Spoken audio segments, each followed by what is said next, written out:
देखो कैसा अपना हार बना लिया।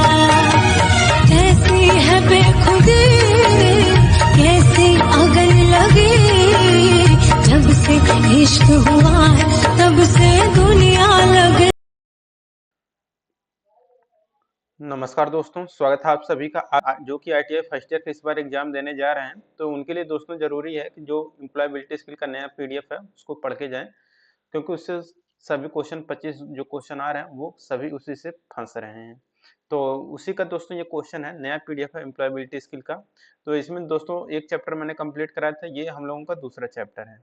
अब इसमें देखिए पहला क्वेश्चन करें कि values and ethics help us to build good dot dot dot. तो मूल्य और नैतिकता हमें अच्छा बनाने में मदद करती है। तो देखिए जो मूल्य और नैतिकता होती है यह दोस्तों हमें क्या करता है कि अच्छा व्यवहार बनाने में मदद करता है। तो यहाँ पर इसका बी आंसर करेक्ट हो जाएगा, बिहेवियर। ठीक, तो values and ethics help us to build good behaviour. तो मूल्य और नैतिकता हमें अच्छा व्यवहार बनाने में मदद करती है। दूसरा क्वेश्चन कि values decided the dot dot of a person. मूल्य किसी व्यक्ति का क्या तय करता है? तो देखिए जो मूल्य होता है किसी व्यक्ति का दोस्तों चरित्र तय करता है, यानी कि कैरेक्टर, यानी कि value decided the characters of a person. ठीक, तो चरित्र को तय करता है। तीसरा क्वेश्चन है what is it is not good to forward dot dot dot on social media. Social media पर फॉरवर्ड करना अच्छा नहीं है। देखिए यहाँ पर सोशल मीडिया पर दोस्तों क्या फॉरवर्ड करना अच्छा नहीं होता है, तो वो रहता है आपका फेक न्यूज। जैसा कि आप लोग भी देखते होंगे फेक न्यूज काफी ज्यादा व्हाट्सएप पर चलता रहता है। तो इसी तरह से कहा गया है कि जो सोशल मीडिया रहता है उस पर फेक न्यूज फॉरवर्ड करना अच्छा नहीं होता है।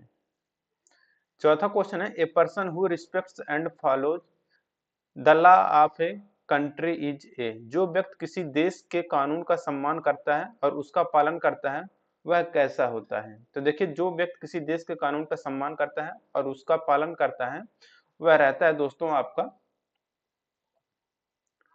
जिम्मेदार नागरिक, यानी कि रिस्पॉन्सिबल सिटीजन यहाँ पर हो जाएगा। ऑप्शन नंबर यहाँ पर सी करेक्ट हो जाएगा। ठीक, रिस्पॉन्सिबल सिटीजन।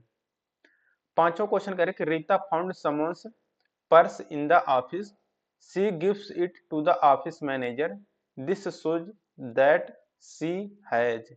रीता को ऑफिस में यहाँ पर देखिए सोमनीज यहाँ पर रहेगा, सोमोनी का पर्स मिला, वह इसे कार्यालय समवन यानी मतलब किसी का पर्स मिला, समवन यह है, समन्स होना चाहिए था, यानी कि रीता किसी का पर्स पाती है और इसे कार्यालय प्रबंधक को दे देती है। इससे पता चलता है कि उसके पास क्या है। तो देखिए Rita found someone's purse in the office, she gives it to the office manager, this shows that she was क्या हो जाएगा कि शी हैज ए हॉनेस्टी, यानी कि ईमानदार है। ठीक,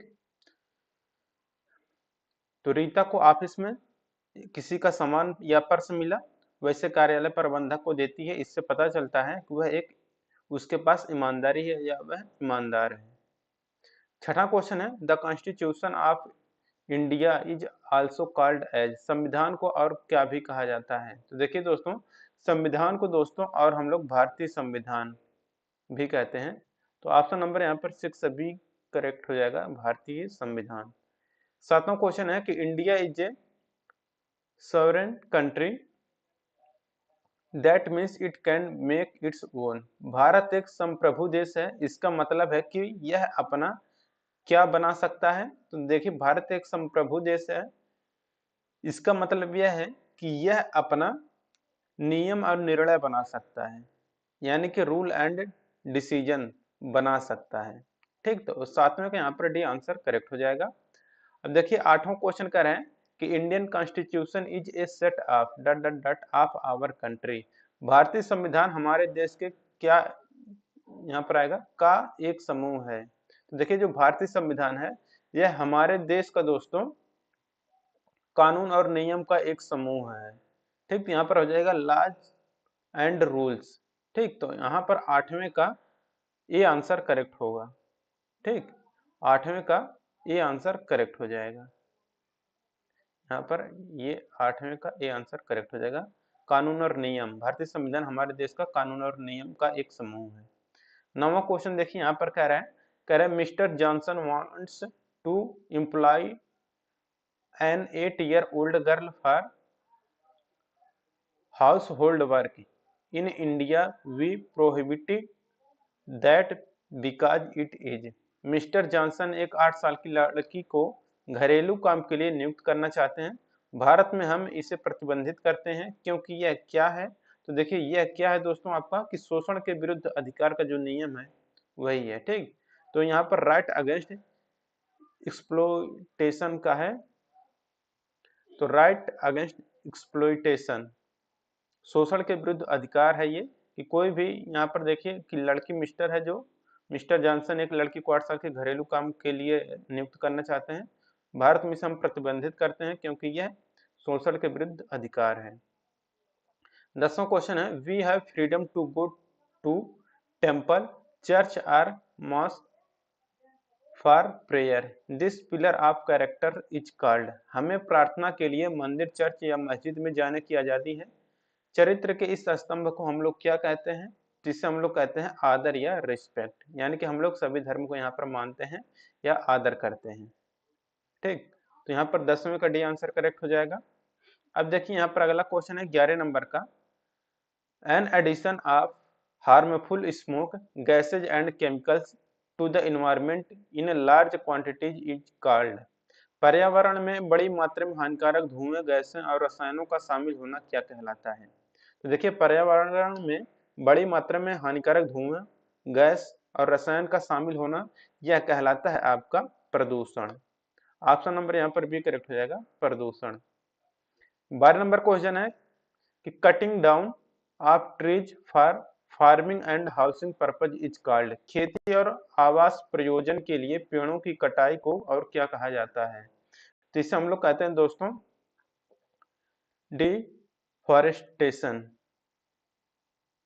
ठीक, यानी कि वनों की कटाई। तो खेती और आवास प्रयोजन के लिए पेड़ों की कटाई को हम लोग वनों की कटाई कहा जाता है। 12 का यहाँ पर ए आंसर करेक्ट हो जाएगा। 13 नंबर क्वेश्चन है कि releasing chemicals waste plastic into water is called. रसायन अपशिष्ट प्लास्टिक को पानी में छोड़ना का क्या कहलाता है। तो ये कहलाता है दोस्तों आपको वाटर पोल्यूशन, यानी कि जल प्रदूषण कहलाता है। तो जल में अगर आप लोग रसायन डाल रहे हैं, अपशिष्ट डाल रहे हैं, प्लास्टिक डाल रहे हैं, तो हमारा जल प्रदूषण के अंतर्गत आएगा। 15 नंबर क्वेश्चन है, यहाँ पर देखिए कह रहे हैं कि scientist are warning us that the rise in earth temperature causes. वैज्ञानिक हमें चेतावनी दे रहे हैं कि पृथ्वी के तापमान में वृद्धि किसका कारण बनती है। तो देखिए पृथ्वी के तापमान में वृद्धि का जो कारण है वो दोस्तों ग्लोबल वार्मिंग का कारण बन रहा है। ऑप्शन नंबर यहाँ पर डी करेक्ट हो जाएगा, ग्लोबल वार्मिंग। 15 नंबर क्वेश्चन है कि Shyam avoids the use of plastic and chemicals fertilisers he is following. Shyam plastic और रासायनिक उर्वरकों के इस्तेमाल से बचते हैं, वह किसका अनुसरण कर रहा है। तो देखिए ये किसका अनुसरण कर रहा है, ये हरी जीवन शैली यानी कि ग्रीन लाइफ स्टाइल का अनुसरण कर रहा है। तो यहाँ पर इसका 15 का ए आंसर करेक्ट हो जाएगा। तो दोस्तों यहाँ पर ये जो दूसरा चैप्टर था कॉन्स्टिट्यूशनल वैल्यूज सिटीजनशिप, ये चैप्टर आपका समाप्त होता है। इसके बाद दोस्तों हम लोग तीसरा चैप्टर पढ़ेंगे। वीडियो अच्छा लगा हो तो वीडियो को लाइक करिए और अपने दोस्तों के साथ शेयर करिए और आप लोग इसे अच्छे से